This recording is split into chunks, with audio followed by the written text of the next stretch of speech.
Olá, meus amigos, sejam mais uma vez todos muito bem-vindos. Meu nome é Fábio Roque. Nós vamos dar continuidade ao nosso projeto de Código de Processo Penal comentado. Se você está chegando aqui por primeira vez, saiba que nós temos alguns projetos em andamento, entre eles o projeto de comentar o Código Penal e de comentar o Código de Processo Penal. Nós já adiantamos bastante o Código Penal. O Código Penal são 361 artigos e no momento nós estamos comentando o artigo 60 ou 61, não lembro bem, e o Código de Processo Penal a gente ficou um pouco para trás porque a gente adiantou bastante o Código Penal. Então agora vamos aqui dar um foco no Código de Processo Penal para a gente poder avançar também. Hoje nós vamos falar do artigo 14A. Nosso último vídeo a gente falou do artigo 14 e agora o artigo 14A. Esse artigo 14A é uma inovação trazida pela Lei Anticrime, meus amigos. Lei Anticrime, lembre comigo, Lei 13964, de 24 de dezembro de 2019, que entrou em vigor no dia 23 de janeiro de 2020. E mais uma vez, para quem está chegando aqui por agora, nós temos aqui já também um projeto que foi comentar todo o pacote anticrime, está aqui disponível, são mais de 40 vídeos comentando todo o pacote anticrime, tá? Vídeos curtos, como a gente costuma fazer aqui nesse nosso canal, tá? Mas qual é a grande novidade trazida pelo artigo 14A? É que esse artigo permitiu, em determinadas situações, reconhecermos o direito de um investigado ter um defensor. Veja bem, a priori, tá, a participação do defensor é um direito dele, defensor, e não um direito do investigado. Tanto é assim que a participação do defensor nos atos da investigação está previsto no artigo 7º do Estatuto da OAB. Artigo 7º é o que trata dos direitos do advogado. Então, se o investigado tem um advogado, é direito do advogado participar ali da colheita de depoimento ali das testemunhas, do interrogatório do seu cliente, né? É direito dele, tá? Direito dele participar. Pode formular perguntas? Aí vale o que a gente já falou no artigo 14. Ele poderá formular requerimentos que serão atendidos ou não a critério da autoridade. É o que a gente falou no nosso último vídeo, nesse projeto do CPP comentado, tá? Bom, mas e se o investigado não tem defensor?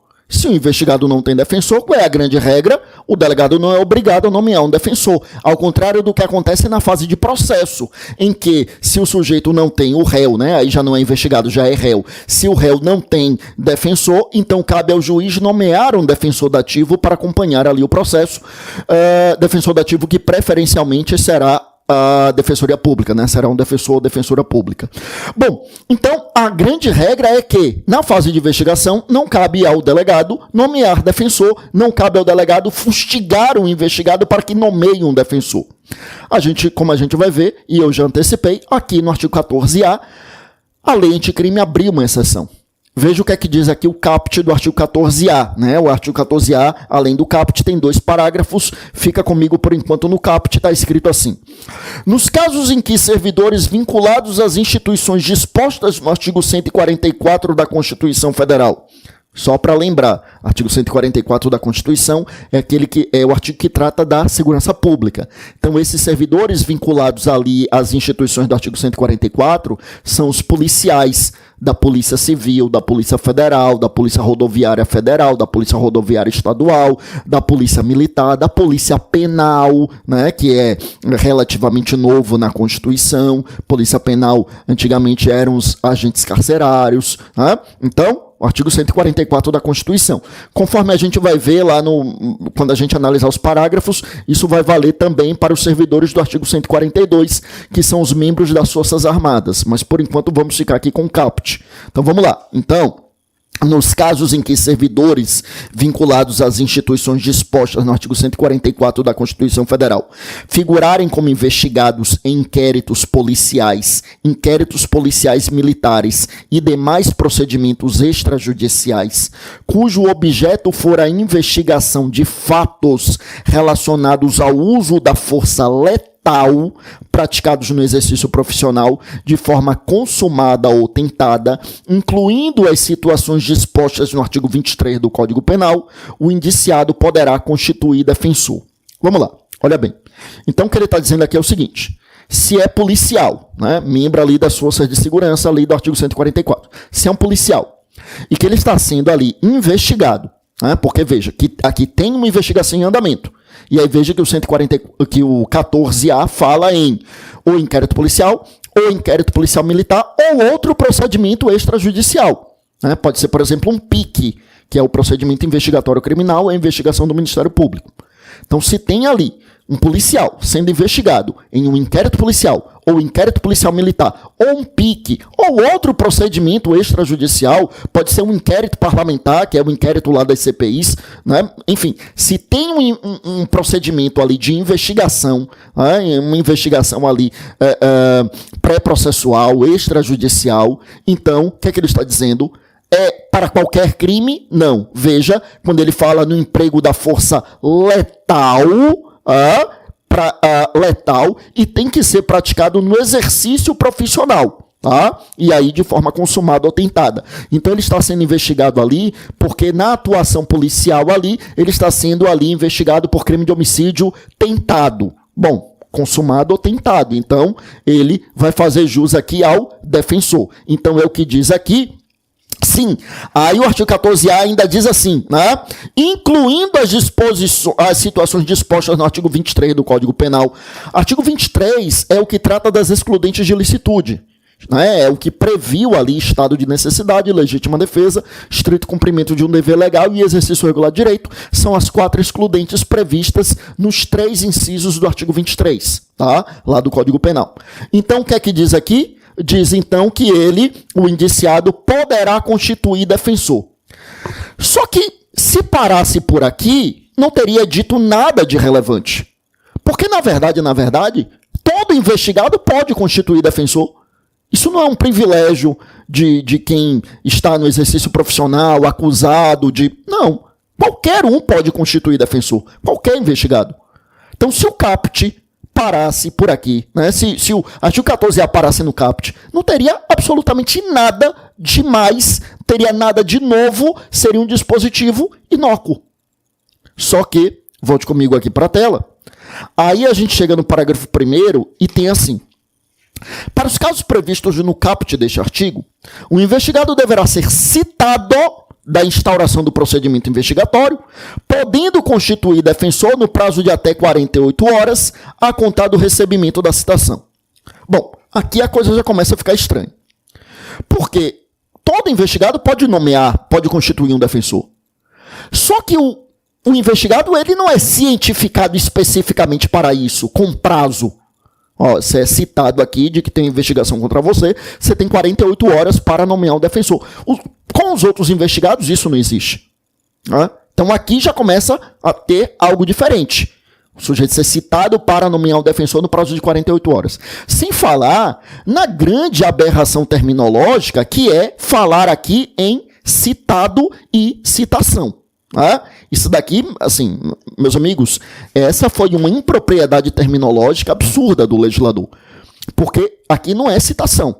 Citação é um ato de comunicação processual que é para triangularizar a relação jurídica processual, perfectibilizando a relação jurídica processual, chamando o réu para o processo, fazendo com que ele seja cientificado dos termos da acusação e oportunizando a apresentação de defesa.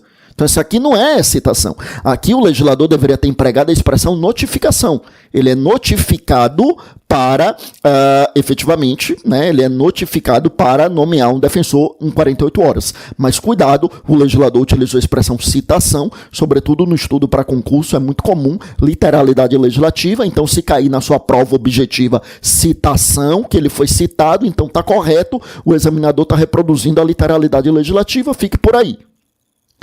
Só que aí, então como eu disse, aqui já começa a ter uma novidade, né, porque até o caput não era nada demais, todo investigado vai poder nomear um defensor. Aqui no parágrafo 1º a coisa já começa a mudar de figura, e o parágrafo 2º é ainda mais interessante. Veja comigo aí na tela, diz assim: esgotado o prazo disposto no parágrafo 1º desse artigo, com ausência de nomeação de defensor pelo investigado, a autoridade responsável pela investigação deverá intimar a instituição a que estava vinculado o investigado à época da ocorrência dos fatos, para que essa, no prazo de 48 horas, indique defensor para a representação do investigado. Então, olha que interessante. Agora faz sentido, agora a gente consegue entender por que lá no parágrafo 1º se falava em citação e lá no parágrafo 1º, meus amigos, se dizia que ele teria um prazo, né? Por que ele teria um prazo para nomear o defensor, né? Por que as 48 horas? Por que ele teria um prazo? Meus amigos, ele teria um prazo justamente porque se ele não cumpre o prazo, cabe à autoridade aqui que está investigando, né? Então, a autoridade responsável. Então, quem é essa autoridade responsável? Depende. No inquérito policial, é o delegado de polícia. No PIC, o procedimento investigatório criminal, é o membro do Ministério Público. No IPM, o inquérito policial militar, é algum militar. Então, a autoridade responsável irá, então, intimar a instituição a qual ele está vinculado para que nomeie o defensor. Então, veja, intimar a instituição a qual ele está vinculado, meus amigos, o que é que significa isso? Significa, então, que se é um policial civil, haverá a intimação da Polícia Civil. Se ele é um policial federal, haverá intimação da Polícia Federal e por aí afora, tá? Então, meus amigos, o que nós estamos dizendo é exatamente que nós estamos diante de uma hipótese em que nós precisamos compreender que efetivamente estamos diante de uma grande novidade legislativa, porque tudo leva a crer, então, que é obrigatória a presença do defensor do investigado nesses casos que estão dispostos no artigo 14A. Porque mesmo que ele não nomeie um defensor, vai haver a intimação da instituição a qual ele faz parte para que nomeie um defensor por ele. É verdade que o CPP não diz qual seria a consequência de a instituição não nomear esse defensor. Parece que o legislador nem cogitou essa hipótese, né? E parece-nos também que não é razoável imaginar que se a instituição não nomeia o defensor, a investigação precise ficar parada. Mas tudo leva a crer aqui que nós temos a obrigatoriedade da participação do defensor neste caso de investigação, coisa que não existe para as demais hipóteses de investigação. Tá bom? Só para a gente fechar, então aqui é o parágrafo 2º, e aí nós temos mais um parágrafo que é o parágrafo 6º, porque os parágrafos 3º, 4º e 5º, que falava inclusive que era caso de nomeação da defensoria e tal, esses parágrafos foram vetados pela Presidência da República. Então nós vimos aqui o parágrafo 1º e 2º, o parágrafo 3º, 4º e 5º foram vetados pela Presidência, e o que é que diz o parágrafo 6º? É como eu já havia antecipado, o parágrafo 6º vai nos dizer que isto que vale para os servidores lá da segurança pública do artigo 144, também valerá para os membros das Forças Armadas, ou seja, os servidores militares do artigo 142, né? E aí é Forças Armadas mesmo, Exército, Marinha, Aeronáutica, porque Polícia Militar e Bombeiro Militar entram no 144, né? Então, para os membros das Forças Armadas, para os servidores militares das Forças Armadas, a gente aplicará o mesmo entendimento, desde que eles estejam em missão de garantia da lei e da ordem. São missões específicas das Forças Armadas, tá? Então, sendo membro das Forças de Segurança, artigo 144, ou seja, os policiais de um modo geral, se estiverem no exercício da atividade profissional. Sendo membro das Forças Armadas, se estiverem em missão de garantia da lei e da ordem.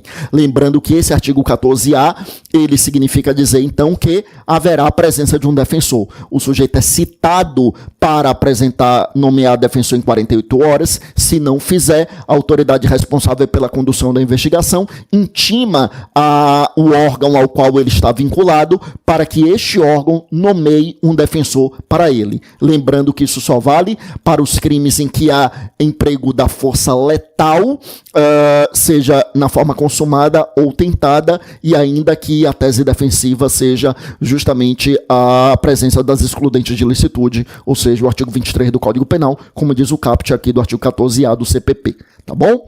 A gente fecha por aqui, a gente volta no próximo vídeo dando continuidade falando do artigo 15. Mais uma vez foi um prazer, fiquem com Deus, até a próxima, bons estudos.